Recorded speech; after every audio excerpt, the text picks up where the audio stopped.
आज आपण तूप बनवणार आहोत, तेही बिना मिक्सरने. प्रथम साय फ्रीजमधून बाहेर काढून 2-3 तास ठेवायची. त्यानंतर छान असं फेटून घ्यायचं. मोठ्या पातेल्यात घेऊन ते छान असं फेटून घ्यायचं. असं फेटायचं की इतकं घट्ट, याच्यापेक्षाही घट्ट आलं पाहिजे.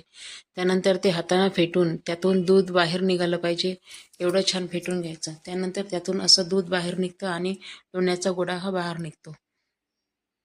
त्यानंतर ते 2-3 पाण्याने स्वच्छ धुवून घ्यायचे.